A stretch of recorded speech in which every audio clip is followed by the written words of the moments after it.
A paz do Senhor, boa noite, bom estarmos na casa de Deus e adorá-lo, não é?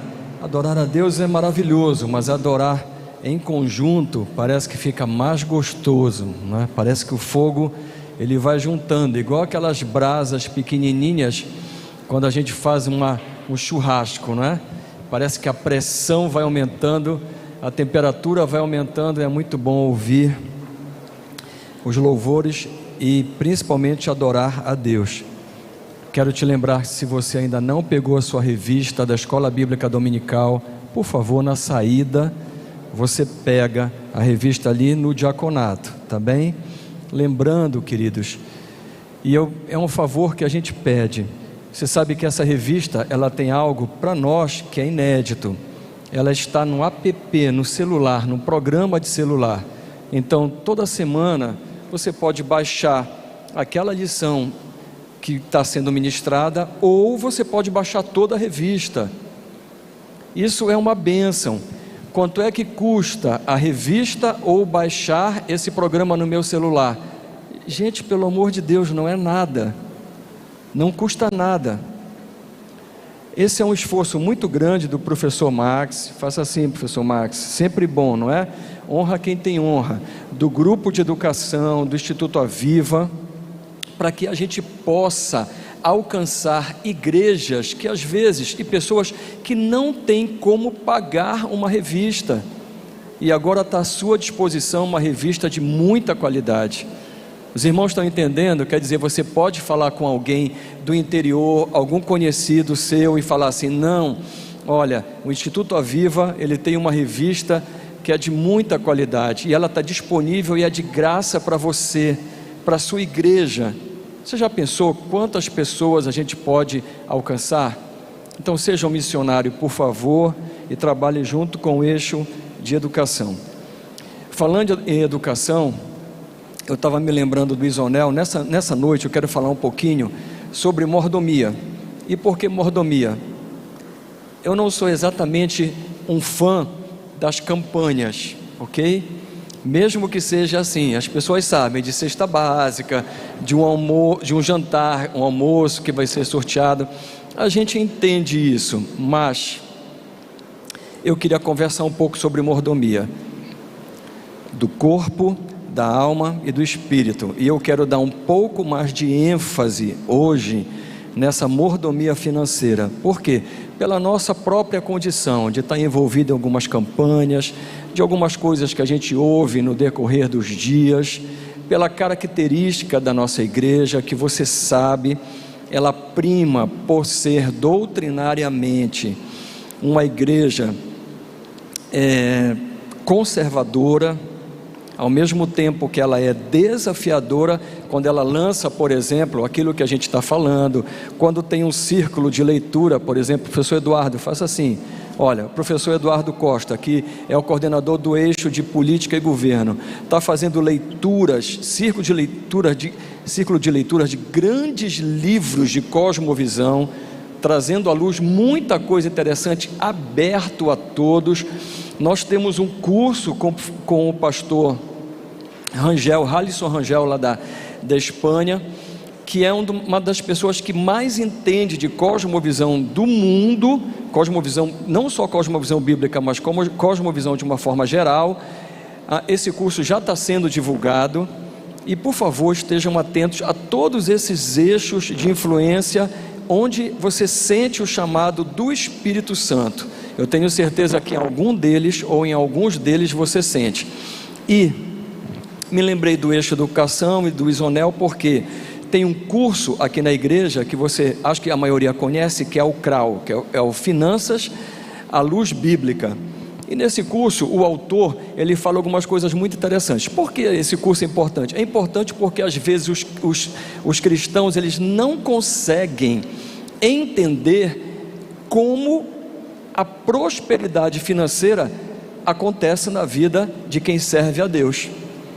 Às vezes eles continuam tateando, fazendo coisas erradas, mas você sabia, olha só, o autor desse curso, ele diz o seguinte, que na Bíblia, quando você pega temas importantes, tipo fé e oração são temas muito importantes para nós, não é? Eu acho que sim, muito importante.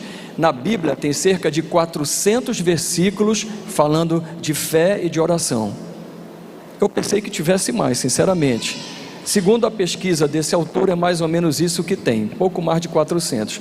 Mas quando você fala em dinheiro, riqueza, prosperidade, você tem ideia de quantos versículos tem? Tem mais de 2.300 versículos. Só perde esse tema para a salvação. Será que é importante? Será que é importante para Deus? E se é tão importante, por que não se ministra como deveria se ministrar e a gente não conhece a prosperidade? Por que, por exemplo, nesta igreja, o Senhor ainda, até esse momento, que eu saiba, até esse momento, nós não temos nenhuma pessoa rica, que tenha muitos recursos. Na igreja não temos ninguém. Eu fico pensando sobre isso, Bom, quando a gente fala em mordomia, claro que tem uma diferença pequena entre mordomia bíblica e a mordomia no sentido estrito da palavra. Quando você fala de mordomia, você lembra de quê? Do mordomo, não é? E o mordomo o que é? O mordomo é um líder que comanda algumas pessoas ou muitas pessoas, e ele está numa posição de cuidar dos interesses, cuidar dos negócios ou da casa ou daquilo que lhe foi colocado de um dono ou de alguns donos. Não é assim? E mordomia cristã? Eu fiquei pensando, o que é mordomia cristã? É aquilo que Deus nos dá para cuidar, tanto bens materiais quanto bens espirituais. Ou seja, você é um mordomo, e também, se a gente comparar humanamente, você é um líder também. Você foi chamado para a liderança. Não tem ninguém, eu acho que os membros da igreja já ouviram muito sobre isso por causa dos summits, não é?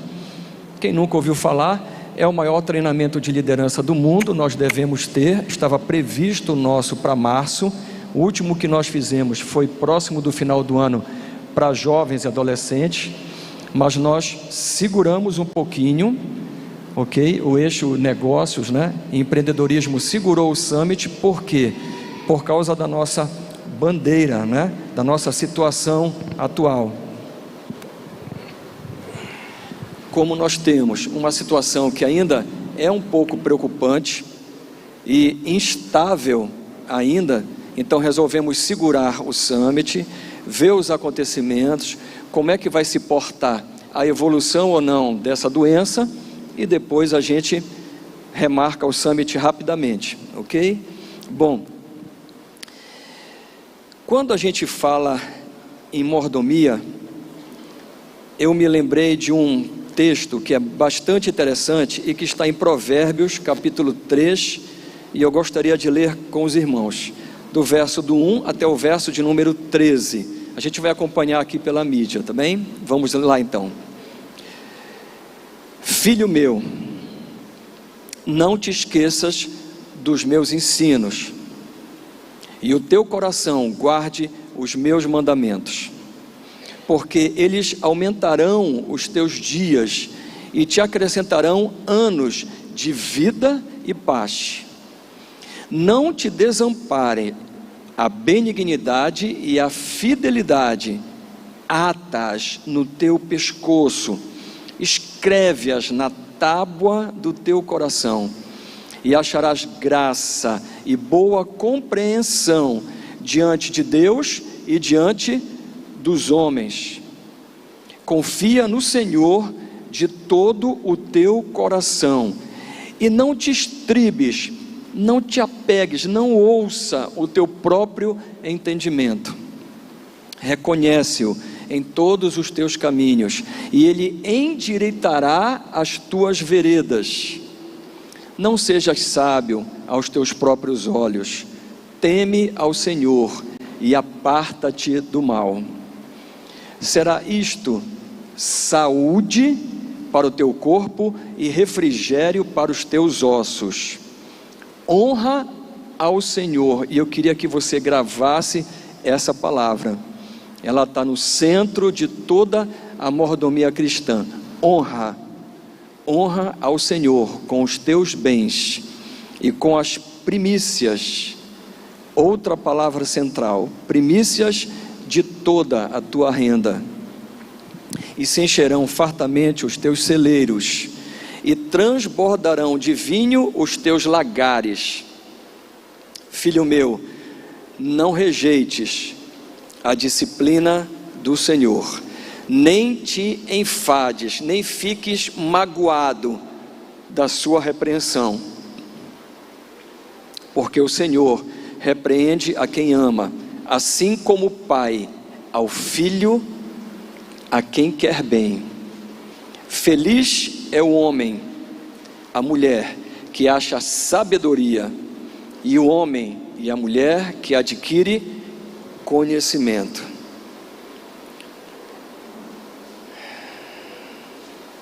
Quando nós lemos esse texto, e a gente está relacionando esse texto à mordomia, a gente tem uma certeza e uma percepção imediata: é que o mais importante é nós conhecermos e não esquecermos da lei do Senhor. Isso é de fato muito importante, e daí tudo deriva. Eu tenho certeza que quando a gente fala sobre isso, sobre os ensinamentos do Senhor, sobre guardar sua palavra, a gente está falando sobre mordomia da alma. Ele diz isso no verso 1, ele diz: no teu coração guarda, e esse sentido de guarda significa põe em prática a lei do Senhor. Guardar não é conhecer a lei. Conhecer a lei mais do que eu e você, qualquer demônio conhece, mas botar em prática eles não fazem. Mas os seus filhos e as suas filhas têm como característica conhecer e colocá-las em prática. O que significa guardar na nossa melhor tradução? Guarda, pratica os meus mandamentos. A lei do Senhor, quando colocada em prática, ela traz algo que é fundamental e que é característica, ou primeira ou segunda, dos filhos e das filhas de Deus, que é a obediência. Por que eu falo a obediência? Porque João fala muito nítido sobre isso, e ele consegue contextualizar, ele consegue materializar ante os nossos olhos o que é amar a Deus. E ele diz: quem ama a Deus obedece, o obedece, e quem o obedece verdadeiramente o ama. Eu vejo as pessoas falando assim: a obediência gera bênção. É muito legal quando você está com Deus na cabeça, quando você está com os seus pais na cabeça e os seus líderes. A diferença é que Deus, você deve obediência absoluta, porque em Deus, na sua palavra, não há nenhum tipo de erro, engano ou qualquer tipo de deslize, desvio. Já nos seus líderes pode haver. Eu, como líder na igreja, eu erro assim como você erra, mas você deve me obedecer em tudo quanto não estiver contrário à palavra de Deus. Tudo aquilo que não estiver contrário, que tiver bom senso, obedeça. Assim como a gente deve obedecer aos nossos pais, obedeça. Essa palavra não é uma palavra dura, ela vai ser dura lá no final, no 10, 11, 12, 13, quando diz que o Senhor, Ele castiga, Ele corrige a todo que ama. Aí que é duro, mas obedecer não é duro. Jesus falou que a vontade de Deus, ela é boa, ela é agradável, ela é perfeita, que Ele se alimentava e que Ele tinha prazer na vontade de Deus, em obedecer a Deus. É assim que eu e você temos que nos sentir, devemos nos sentir. A gente vai andando, queridos, nessa leitura que nós fizemos, e a gente vai percebendo que tem algumas promessas ligadas a isso, como, incrivelmente, a Bíblia diz que os teus dias aumentarão na terra. Eu não sei se isso é muita vantagem ou não. Às vezes a gente fala isso para as pessoas e elas ficam um pouco chocadas. Quando as pessoas passam para o Senhor, que a gente tem certeza que era um servo, uma serva do Senhor, Queridos, quem está sofrendo, quem está chorando, é quem ficou. Quem passou para o Senhor, ele não está sofrendo nem chorando. Acabou, pessoal. Acabou o enfado, acabou o cansaço, acabou o sofrimento. A palavra diz que a gente vai ter os nossos dias aumentados e nós viveremos, e é uma incógnita, dias de prosperidade e paz. E por que eu falo de uma incógnita aparente? É porque aquilo que eu falei, porque não há cristãos ricos? Ou melhor, não aqui ainda, mas há. Mas você observa que são poucos, muito poucos. Por quê? Por que será? A explicação está naquilo que nós estamos lendo, e isso serve para mim e para você, e talvez seja um esclarecimento, seja um aprendizado, seja uma chamada de atenção do que Deus está querendo dizer para mim e para você, em relação à mordomia, a você, pessoalmente, como mordomo de Deus, que Deus instituiu, que chamou, que salvou, para que administrasse bens materiais e bens espirituais. Continuando esse passeio por esses 13 versos, ele fala sobre fidelidade a Deus, e nós já falamos isso, né? É tão interessante que ele diz assim: atas ao teu pescoço. Qualquer coisa que você vai colocar no teu pescoço vai aparecer, ou seja, é o teu testemunho. Não fique só de conversa, que isso seja de fato alguma coisa visível a todas as pessoas que te encontrarem e te reconheçam por essas características. É isso que significa. E ele fala também alguma coisa sobre benignidade, e a gente pensa que benignidade é assim, é ser bom. Ela tem ainda uma especificação melhor ainda, é ser generoso, benevolente. Olha só, olha o que a Bíblia diz para mim e para você, para a gente ser generoso com as pessoas, benevolente. Olha, 2 Coríntios, capítulo 3, o verso 3, ele fala uma coisa interessante: estando já manifestos como carta de Cristo, produzida pelo nosso ministério, escrita não com tinta. Olha o que Paulo está dizendo: eu e você, nós somos carta, uma carta viva, que ela pode ser lida. Naquele momento não existia, por exemplo, uma projeção dessa, não existia o teu celular. Imagina naquele tempo, o que existia de comunicação eram as cartas. Ele está dizendo: olha, escrita não com tinta, mas pelo Espírito de Deus vivente, não em tábuas de pedra, mas em tábuas de carne, isto é, nos corações. Quem é filho e filha de Deus está no aprendizado, está numa carreira, é verdade, está no processo de educação, não é verdade? E também de deseducação, ou seja, de desaprendizagem, que também, se a gente for interpretar, é educação. Educação, a gente aprende algumas coisas e desaprende outras. Na educação celestial, divina, é a mesma, é do mesmo jeito. Desaprendemos algumas coisas do mundo, vamos desaprendendo do pecado, nos afastando do pecado e aprendendo a palavra de Deus, aprendendo a santidade, nos santificando a cada dia e a cada momento. Essa é uma prerrogativa que nós vamos ter conosco até o momento que a gente esteja frente a frente com o Senhor.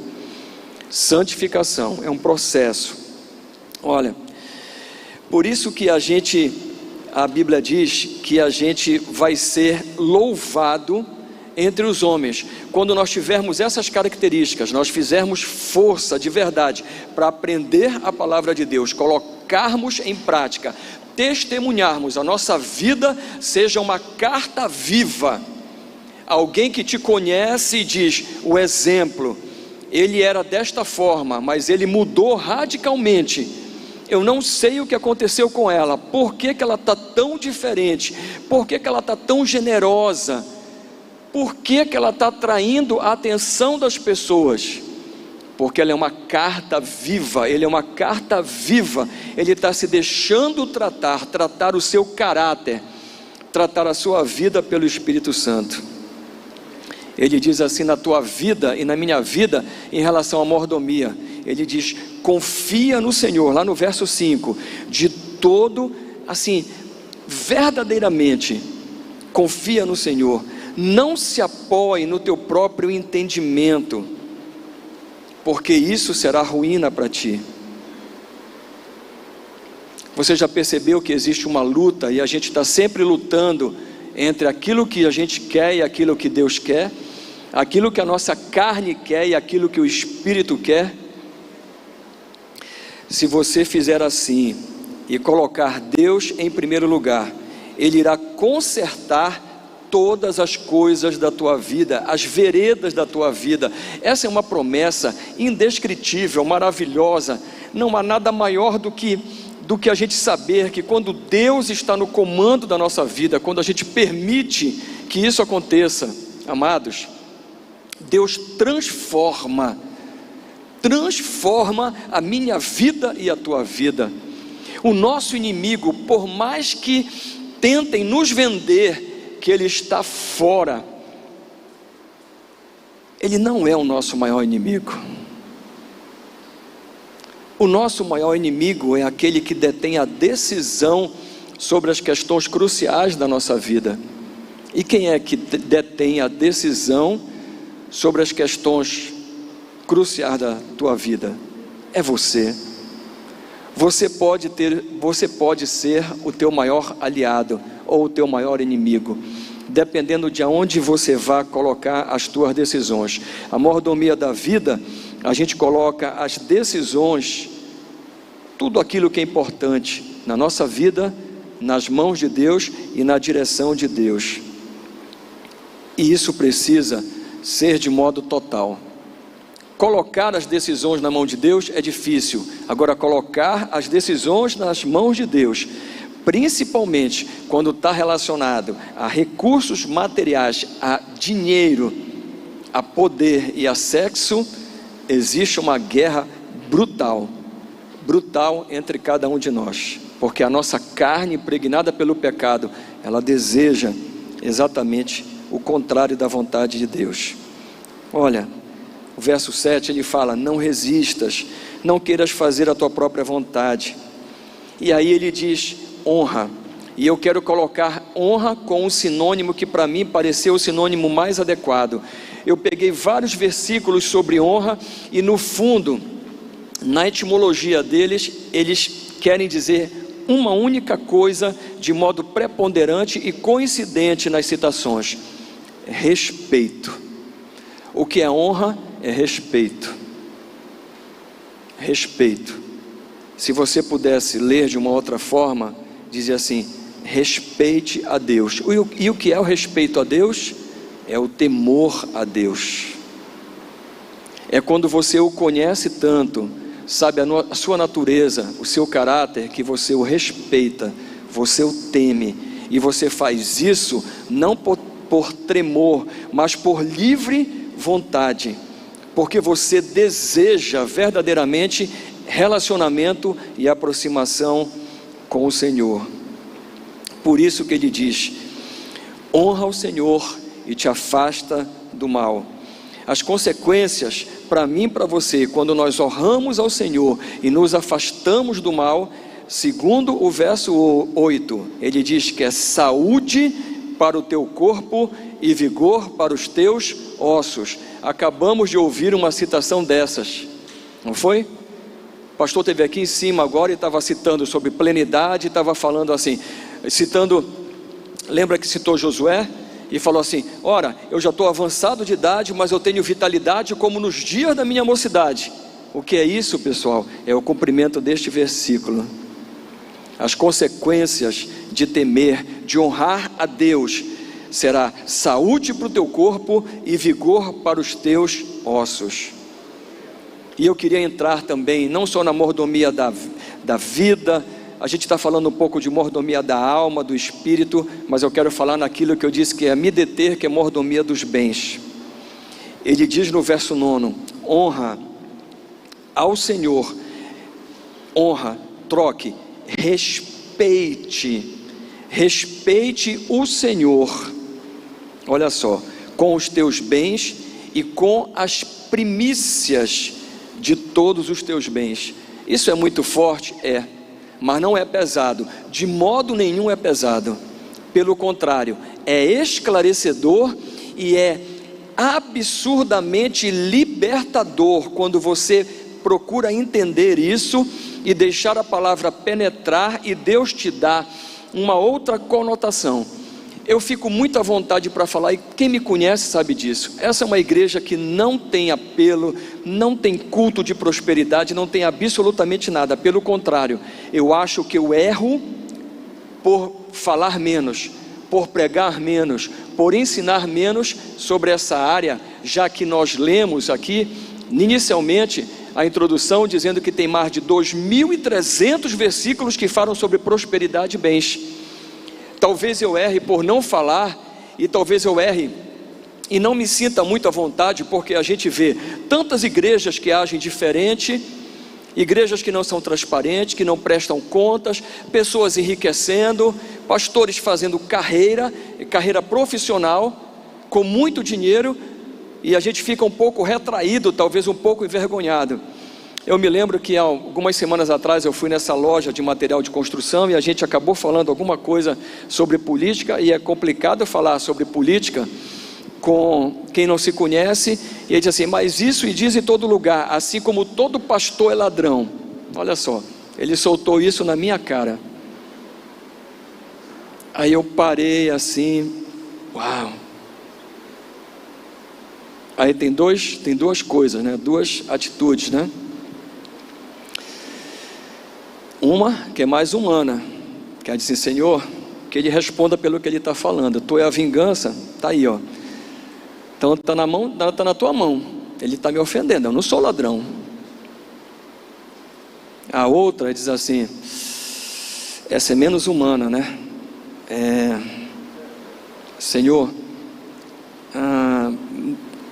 engasga até para falar, ó. Não imputes esse pecado para ele. Ele não sabe o que ele está dizendo, ele não me conhece. Deixa para lá. Imagina se alguém faz isso com teu filho.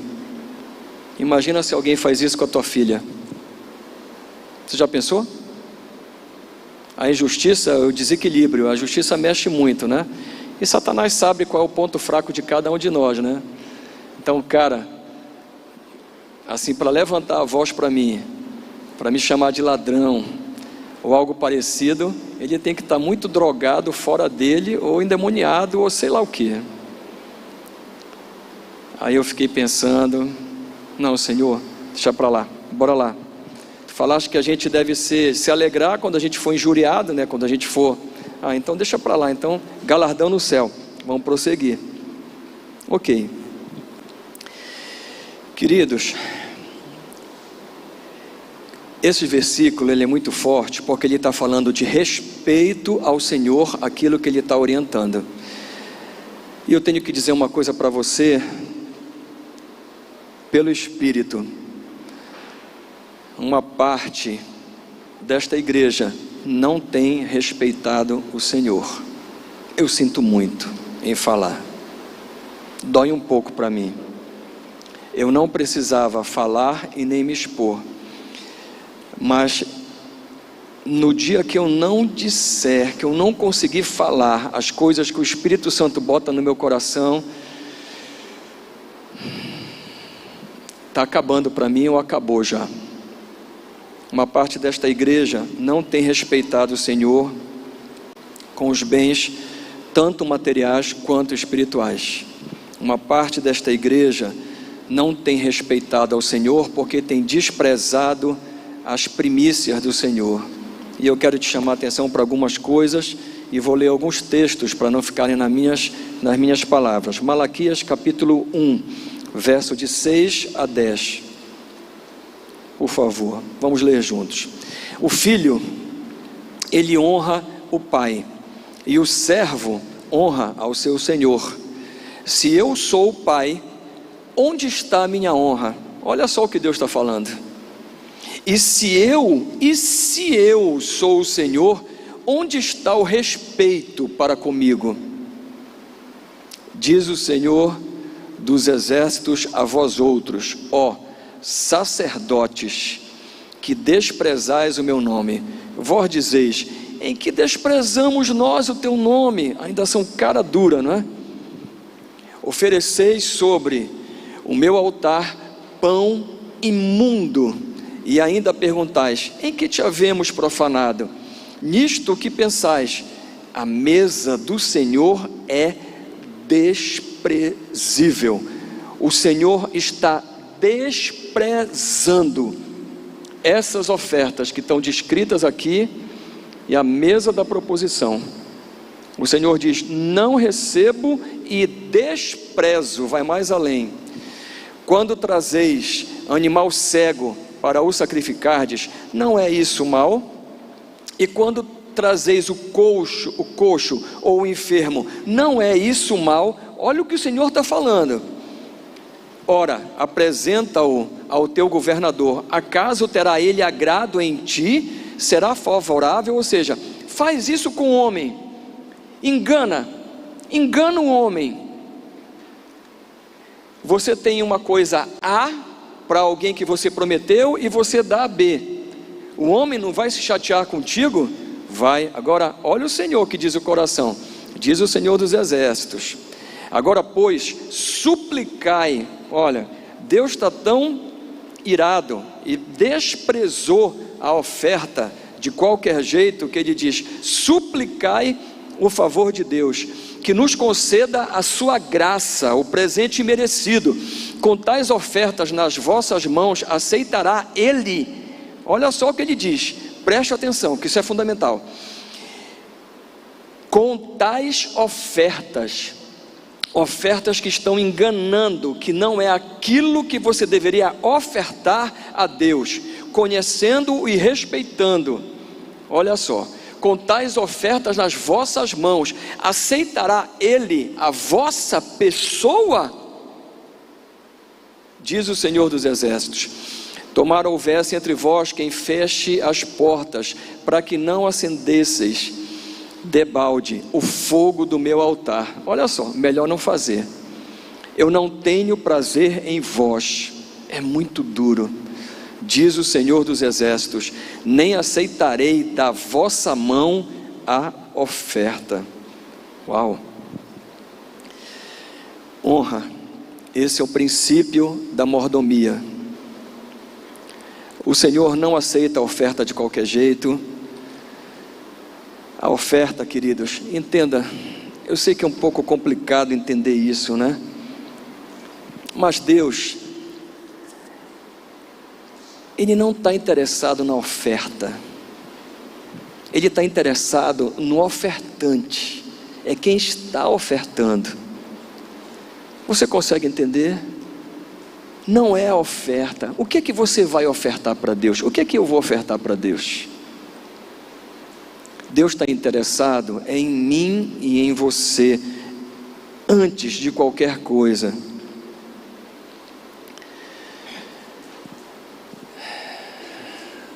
Marcos, capítulo 12, verso 41 e 42. A gente vai se deslocar um pouco do Antigo Testamento para o Novo, para você entender como é o pensamento de Deus, o caráter dele, e o que é que ele pensa a respeito disso, se você ainda não entendeu.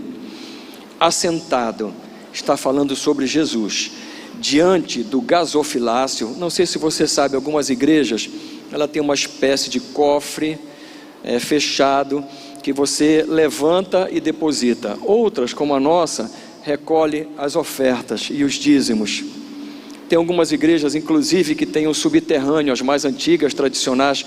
O gasofilácio, ele cai direto no cofre da tesouraria, né? Assentado diante do gasofilácio, observava Jesus como o povo lançava ali o dinheiro.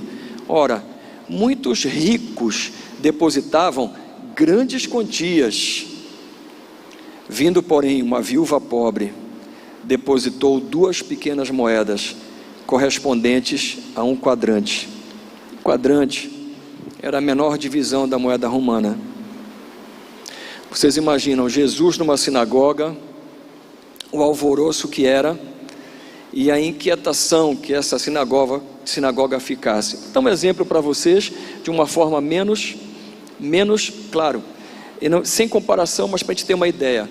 Por exemplo, se o presidente da República viesse visitar a nossa cidade, ok, aí foi uma festa de manhã, alguma coisa, e à noite ele falou assim, ele aparece aqui para assistir o culto e senta aqui conosco. Nós iríamos ficar inquietos ou não? Agora você imagina Jesus, aquela sinagoga toda estava muito inquieta, e aí os ricos queriam ser mais ricos, e aí começavam a ofertar grandes quantias, poder, olha só, e quem não tinha, dava o jeito, lá, e Jesus sentou ao lado, propositalmente, ao lado do gasofilácio, para observar, e no final disso, ele diz que os ricos estavam ofertando aquilo que lhes sobrava, mas aquela mulher, aquela viúva, ela deu tudo o que ela tinha, ela ofertou a primícia, ela puxou do coração, o coração dela realmente estava gravado como numa tábua, como a tábua das leis. Antigamente algumas leis romanas,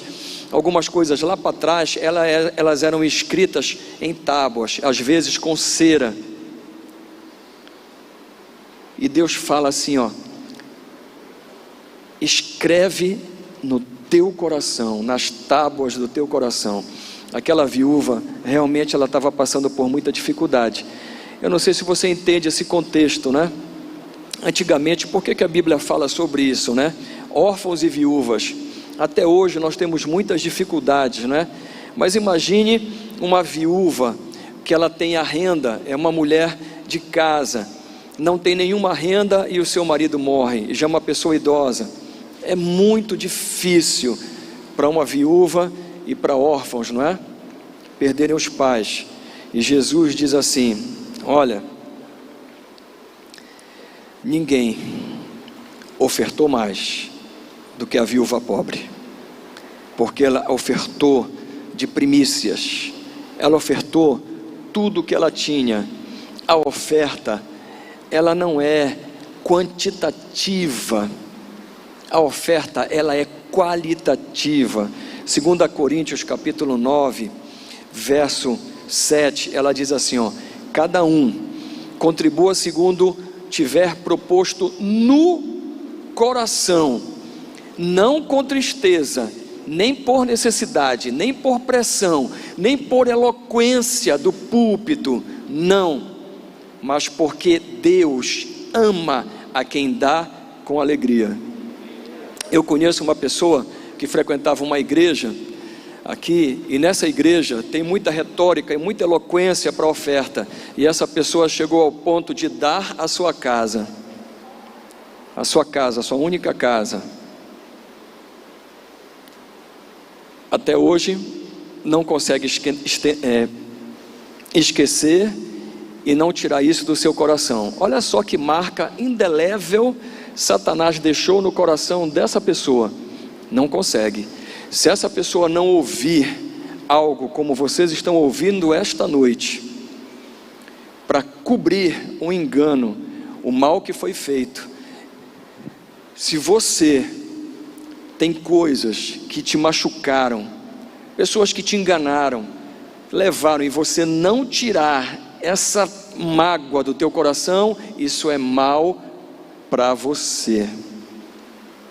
Deus ama aquilo que dá com alegria, mas tem que ser com respeito a Deus, de acordo com a sua palavra, e tem que ser primícia, com alegria. Eu me lembro de uma vez, numa igreja, eu presenciei isso, eu disse assim, isso aqui, como a gente diz aqui no Pará, não é? É o fim da picada. Uma campanha lá, sei lá do que, para arrecadar alguma coisa, aí a pessoa chegou com a chave de uma moto, chegou a chave da moto, e colocou lá no altar e diz assim: Deus me tocou e tal, não sei o que, eu dei o testemunho que está ofertando a moto. E a gente sabia que o juízo ali era do tamanho de um grão de mostarda, que a moto tinha acabado de ser comprada, ela pagou a segunda prestação da moto e estava ofertando a moto, e foi feita a maior festa lá por causa desse negócio. Tem uma outra que eu conhecia, que eu tive o prazer de conhecer, é melhor essa não citar, é melhor deixar passar, porque essa aí vai mexer com muita gente que está aqui, não é? Deixa essa passar, me perdoe, não devia ter citado. Eu sei que é duro ouvir, mas a gente tem que fazer de acordo com a palavra de Deus. Deus aceita o ofertante, e só depois a oferta dele. A oferta não é o principal, nunca será o contrário, nunca. O quanto, a quantidade, sempre será relativa. Não adianta você olhar para o outro, não adianta você se comparar com o outro, não faça isso. Olha,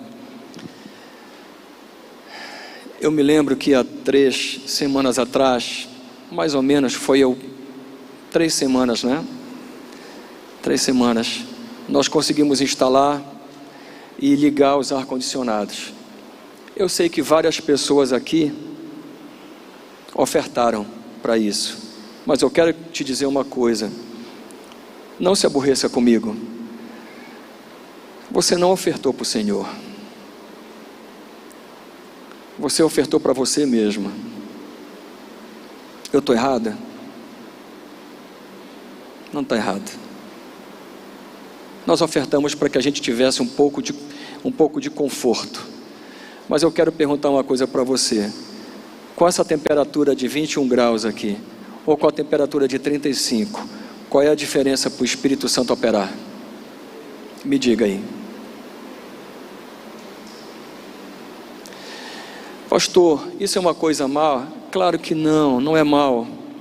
É bom a gente ofertar, sim, principalmente quando é de coração e de alegria, saber que isso vai nos beneficiar, saber que as nossas crianças estão num ambiente mais agradável, que nós estamos mais confortáveis. E aí a gente pode, em vez de passar 20 minutos ouvindo a palavra, pode passar 1 hora, como você vai passar hoje. Mas você não ofertou para Deus. Você tem que perceber isso, por favor. Olha, Gênesis capítulo 4, verso de 2 a 7. Entenda o que Deus quer falar intimamente no teu coração, na tua vida, a respeito de mordomia, e com enfoque, com ênfase na mordomia financeira. Porque Deus às vezes abre essas janelas, abre essas oportunidades para a gente mudar de vida. Algumas pessoas ficam estagnadas e batendo, e não conseguem entender por que não conseguem ter prosperidade, por que não conseguem avançar mais. Mas é preciso que você entenda algumas coisas. Gênesis fala assim, depois, está falando de Eva, né? E aí eu quero fazer um parêntese, porque eu elogiei há 2 semanas a série da Record aqui, não é? 2, 3 semanas elogiei, puxa, que legal, coincidente, muita coisa com a nossa revista da EBD. Hoje eu já estou pedindo desculpa e já estou retirando. Não é que você não assista a série, não, você assiste, e é melhor do que qualquer novela de outra emissora, mas assim, nada que eu possa elogiar de púlpito, está desvirtuando e está erotizando, não é? Então a gente, como tem um princípio, que é um princípio bíblico, mesmo com a dramaticidade que é necessária para a novela e tudo mais, já estão deslizando muito, né? Então assista, mas por favor, faça agora, né, os filtros necessários. Olha o que aconteceu com Eva. Depois deu à luz a Abel, seu irmão. Ou seja, ela deu à luz a Caim, depois a Abel. Abel foi pastor de ovelhas e Caim lavrador. Escute como é que funciona o respeito, a honra e a primícia, se você quer de fato prosperar financeiramente. Aconteceu que no fim de uns tempos, trouxe Caim do fruto da terra, atenção, trouxe Caim do fruto da terra uma oferta ao Senhor. Abel, por sua vez, trouxe das primícias, daquilo de mais importante, da primeira coisa, aonde está o seu coração, o melhor que ele tinha, das primícias do seu rebanho e da gordura deste, agradou-se o Senhor de Abel e de sua oferta. Agora escuta o resultado: agradou-se o Senhor da sua oferta e de Abel, é isso? Não, agradou-se o Senhor de Abel e depois de sua oferta, ao passo que de Caim e da sua oferta não se agradou o Senhor. Irou-se, pois, sobremaneira Caim, e decaiu-lhe o semblante. Eu até falei há 2, 3 semanas aqui, que o original, quando você pega lá, no hebraico, não é decaiu-lhe, é o semblante dele ficou maléfico. Essa é a palavra que é usada. Olha só, o mal transpareceu na face de Caim. Então lhe disse o Senhor: por que andas irado? E por que descaiu? Ou seja, o teu semblante está tão cheio do mal. Se procederes bem, não é certo que serás aceito? Se fazeres aquilo que é correto, de acordo com a lei do Senhor, daquilo que você está ouvindo e aprendendo, será que nós não seremos aceitos? Se todavia procederes mal, eis que o pecado jaz à porta, a tua porta. O seu desejo, olha só, será contra ti, mas a decisão é com você. Cumpre a ti dominá-lo. Olha só, pessoal, escutem a diferença. É a vida da gente que vai dizer se Deus vai receber a oferta ou não. Não é a oferta em si.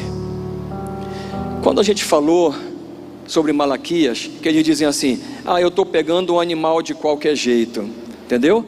Olha, eu tenho aqui vários animais, várias ovelhas, então eu tenho uma que está manca. Ninguém vai saber, porque a ovelha vai ser imolada, vai ser tirada a pele, vai ser esquartejada, a gordura vai ser queimada, a carne vai ser colocada lá para os sacerdotes, né, comerem, uma parte inclusive devolve às vezes para a família, não é? Era assim. O Senhor se agrada? Não. Por quê? Porque quem é que estava simbolizando a oferta, pessoal? Quem é? O Senhor Jesus, que se deu em oferta por mim e por você. Como é que você não vai considerar primícia, se Jesus era a primícia de Deus? Era o seu único filho, e Deus o deu de modo gracioso por mim e por você. A oferta não pode ser de qualquer jeito, não pode ser qualquer coisa, tem que ser primícia. Você tem que se alegrar no seu coração, não engane a Deus. Eu só me lembro de Ananias e Safira. Escuta só, qual é o pastor, sacerdote, padre, sei lá o que não iria gostar de uma oferta igual de Ananias e Safira? Diz aí para mim. Porque eles venderam terrenos, propriedades, era muito dinheiro, pessoal. Imagina aqui alguém vendendo uma grande propriedade, cheio do dinheiro, e chegar para os pastores chegam, pelo menos alguns tremem os olhos, não é? Não é isso? Mas a vida deles era uma vida de pecado, de mentira, enganação, e eles estavam querendo enganar a Deus no próprio altar, na casa de Deus. Eles tinham perdido todas as estribeiras, mentindo, não ofertavam aquilo que deveriam ofertar. Ora, se o cara chega e diz assim: olha, o meu coração está inclinado a só isso, é isso que eu vou dar, dê com alegria. Você ouve a Deus se você quiser, mas mentir para o Espírito Santo, blasfemar contra o Espírito Santo, não. Quando as pessoas estão assim, às vezes o pecado está à porta, e a decisão vai ser sua em resistir ou não. O verso 10 é uma promessa muito grande, porque ele deu um desafio para mim e para ti. Ele diz assim, ó: quando e se você decidir por obedecer a Deus, quando e se encherão os teus celeiros. Sabe o que é celeiro? Depósitos, não é? E transbordarão os teus lagares. O que é isso? São depósitos também de vinho, porque antes você tirava, não tinha tecnologia, amassava a uva e bebia. Mas se você não guardar, o que acontecia? Estragava. E aí entrou justamente essa questão de ajuntar, de colocar em silos, em depósitos, para que você tenha tanto e tenha tanta prosperidade que você possa gastar isso devagar, lentamente. Você vai começar a fazer poupança, você vai começar a adquirir bens. Filho, não despreza a disciplina. Deus corrige a quem ama, Ele chama a atenção porque Ele te ama. Mateus capítulo 6, 24, ele é um alerta para mim e para você. Ele diz: ninguém pode servir a dois senhores, porque ou há de aborrecer-se de um e amar o outro, ou se devotará a um e desprezará o outro. Não podeis servir a Deus e às riquezas. Por favor, tenham atenção. As crianças não é para entrar correndo, os professores acompanham e elas vão exatamente para o colo do papai, da mamãe, e você segura agora ela. 1 Timóteo capítulo 6, verso 9 e 10 é a última citação que eu quero fazer bíblica para você gravar. Eu sei que você conhece isso. Vamos ler. Ora, os que querem ficar ricos caem em tentação e cilada, e em muitas concupiscências insensatas e perniciosas, as quais afogam os homens na ruína e na perdição. Ok? Você quer ser rico? Tem um alerta. Tem um alerta aqui. Cuidado. Mas olha o que ele fala, aonde você precisa exatamente ter cuidado. Qual é a área específica? Porque as pessoas querem condenar a riqueza ou o dinheiro, e isso não é bíblico. Não é bíblico, porque muitos crentes importantes na Bíblia tiveram muito dinheiro. Começa logo para você fincar o primeiro deles, aonde está o início da nossa fé. Abraão, o pai da fé, riquíssimo. E quantos mais foram tão ricos? Agora escute qual é a área que nós devemos vigiar, porque o amor do dinheiro é a raiz de todos os males, e alguns nessa cobiça se desviaram da fé. Já pensou? Você perdeu o caminho do céu e ir para o inferno por causa de amar dinheiro? Isso é um absurdo. Isso é uma loucura, isso é uma insensatez. Nós não podemos perder o caminho do céu de modo nenhum, por causa de amar o dinheiro. E assim mesmo se atormentaram com muitas dores. Amor ao dinheiro, raiz de todos os males. Respeito a Deus, a sua palavra. Oferta com primícia. Se você abrir o teu coração, Deus vai te tratar. Por favor,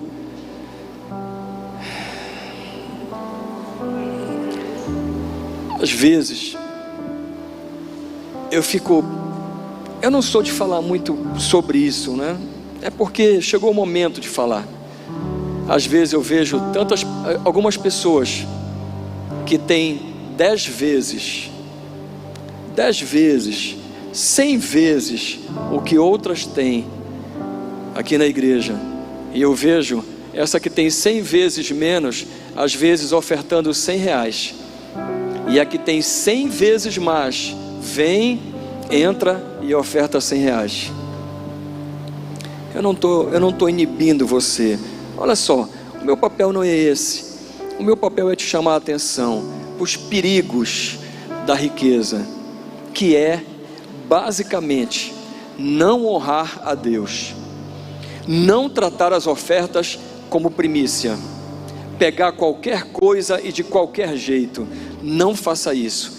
Mentir para Deus, não devolver ao Senhor aquilo que é dele. Não faça isso. E principalmente amar o dinheiro. Na verdade, quando você não está respeitando a Deus, quando você não está exercendo a primícia, quando você não honra verdadeiramente a Deus, quando você não devolve aquilo que é do Senhor e que é tão necessário para a manutenção de todas as coisas na casa dele, você já está amando o dinheiro. É hora de parar imediatamente, porque você está na banda, na frequência da misericórdia, e você precisa sair dessa zona perigosa.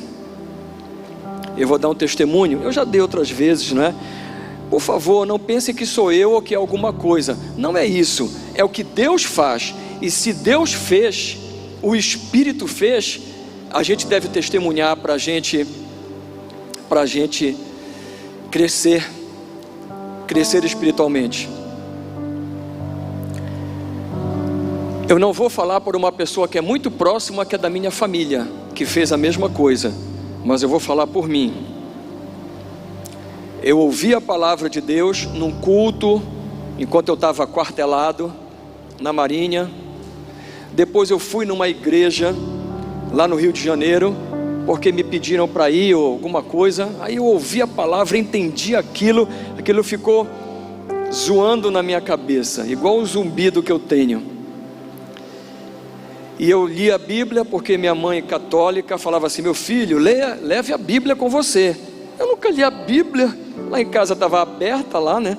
Como eu sou muito antigo já, eu sou da época da Barça, de enciclopédia, que ficava aberta assim no negócio lá, né? Ninguém nunca lia aquilo. Mas aí um dia eu resolvi ler, porque eu estava passando por uma dificuldade muito grande, e eu não tinha quem me apegar, porque eu era sozinho no meio de 45 homens no navio. Li a Bíblia, e quando eu li a Bíblia e abri meu coração, o Espírito Santo entrou, e eu me converti ali mesmo, no meio do Atlântico, indo lá para a China, de navio, pegar óleo lá naquela época. E eu entendi o que era respeitar e honrar a Deus. Sabe o que é que eu fiz? Tudo o que eu tinha, e eu estava juntando cada centavo do que eu ganhava, e não era pouco, porque eu praticamente não gastava, porque eu vivia embarcado em navios, né, da Petrobras. Eu fiz o cálculo do dízimo, eu peguei todo aquele valor, eu reservei no banco, tirei aquele valor, levei na igreja. Eu acho que o pastor deve ter caído duro, né? E peguei aquele valor e disse: isso aqui é o meu dízimo. Eu estava devendo para o Senhor. Eu não estou te falando para fazer a mesma coisa, eu estou te falando do sentimento que é temer a Deus, respeitar a Deus, devolver aquilo que é dele, honrar a Deus, não amar o dinheiro, não amar de modo nenhum o dinheiro. Porque se você nesta noite tem problemas nessa área, e se você ouvir aquilo que o Espírito Santo está falando com você, Deus, Ele muda o teu coração, Ele muda e escreve nas tábuas do teu coração, e você vai honrá-lo, e você vai exercer uma vida de primícias. Versículo 14, que é o último que nós lemos, ele diz: seja sábio, seja prudente, ouça a palavra do Senhor, porque a palavra do Senhor, ela vale mais do que ouro e do que prata. Guarde isso para você. Por favor, seja fiel a Deus, honre a Deus, devolva aquilo que é dele, por favor. Eu não estou falando isso pela igreja, pessoal. Olha, em todo o nosso tempo que a gente teve de pastor, só uma vez que eu fiquei invocado com este rapaz aqui, quando terminou um SCC, que ele me disse que a gente tinha déficit. Tu te lembra? Aí eu falei, não é possível, déficit, não é possível. Eu vou testemunhar de novo para você saber como eu fico. Essa área é uma área sensível para mim. Eu vou falar uma coisa que eu nunca falei aqui. Aí falou que tinha déficit. Eu digo, eu não acredito. Eu fiquei com aquilo na minha cabeça remoendo, porque Deus jamais tinha deixado faltar absolutamente nada. E quem lembra, quem é mais antigo de ACC aqui, de Encontro de Casais com Cristo, trazia algumas pessoas em um momento lá fundamental, quando as pessoas estavam sensibilizadas no domingo. Aí chegava o melhor preletor de todos, aí chegava e agora aparecia a foto de uma vaca. E ele começava com a conversa e a gente vai dizer, vamos fazer uma vaquinha. E quando nós entramos, nós falamos assim, não tem vaquinha, vai ser por amor. Não, é impossível, ninguém faz isso. Não é impossível não, se ninguém faz, o problema é de quem não faz. Aqui nós vamos fazer e não tem vaquinha. E nós seguramos e resolvemos fazer e nunca faltou. Aí naquele dia, contrariado, aí eu fui falei sobre isso e para tirar uma oferta. Tudo que eu tinha era R$300, mais ou menos, pelo que eu estou me lembrando. Quando chegou na oferta, eu digo pessoal pela primeira vez assim, aí eu tentei, não é? Que eu não sou muito bom de pedir. Eu sou melhor de chamar atenção. Aí a oferta deu R$700. Pense numa pessoa, pense em alguém que contou até 20,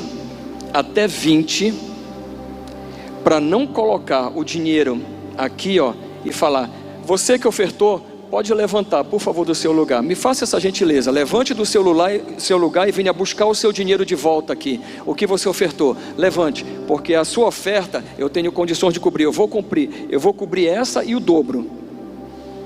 Você pode dizer assim, nossa, isso é orgulho, isso é muito forte. Não, sabe o que é isso? É repúdio ao amor ao dinheiro. Quem falou que eu não gosto de dinheiro? Eu gosto, eu podia ter sido rico, eu abandonei uma carreira bastante próspera, e mais do que isso, abandonei uma outra empresa que podia ser muito próspera, e hoje eu tenho uma empresa pequenininha, eu nem vou lá, é o meu sócio que cuida lá, porque eu decidi cuidar da igreja.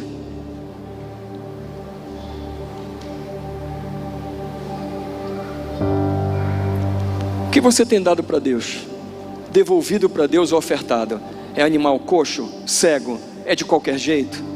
Você não tem honrado Deus com os teus dízimos, que não são teus, que são do Senhor, que Ele coloca para te abençoar. Como é que você quer sair da linha da mediocridade? Como é que você quer prosperar? Se no fundo você ama o dinheiro, se no fundo você coloca Deus lá para aquele outro lugar que não é o primeiro, nenhum lugar Deus vai pertencer e vai ocupar se não for o primeiro na tua vida, nenhum, só o primeiro lugar.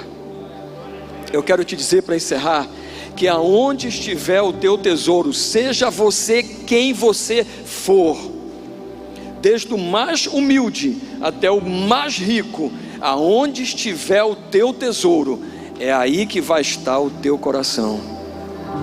Feche seus olhos, vamos orar.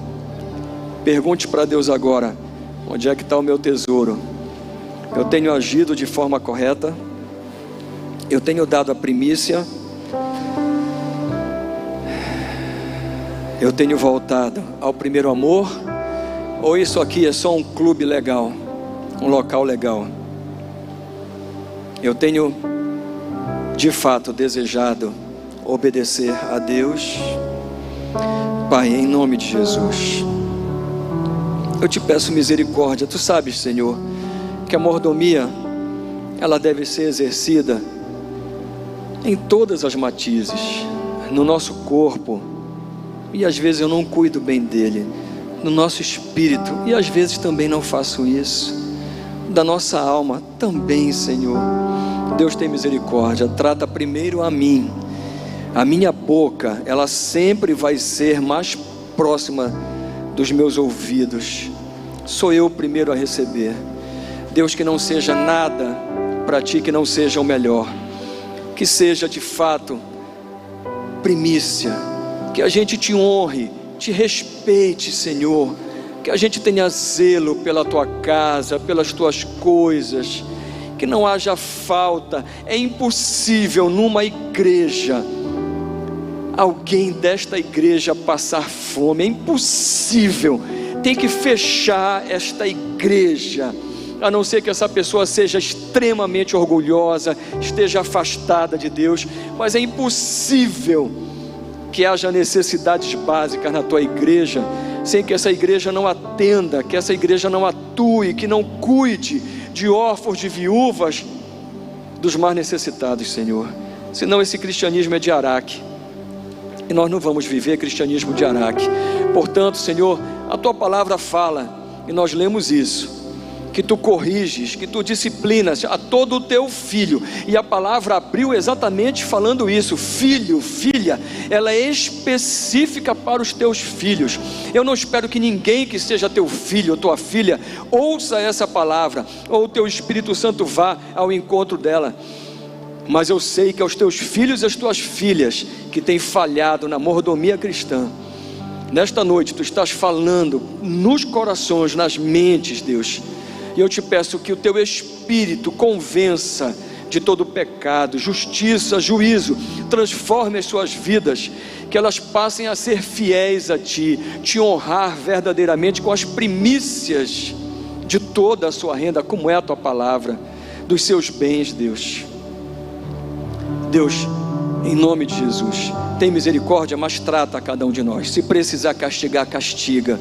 Tira em nome de Jesus qualquer amor ao dinheiro, qualquer resquício disso, tira, limpa, para que a tua igreja possa prosperar. Porque eu sei, Senhor, que quando nós estivermos com esse sentimento solidificado, a certeza, a tua palavra escrita nos nossos corações, tu vais mandar e tu vais fazer coisas extraordinárias, e tu vais mandar recursos e pessoas que vão exceder qualquer entendimento, mas nós precisamos nos preparar, voltar verdadeiramente ao primeiro amor e permanecer nele, na simplicidade do Evangelho, nos ajudando uns aos outros, Pai, dando as mãos uns para os outros.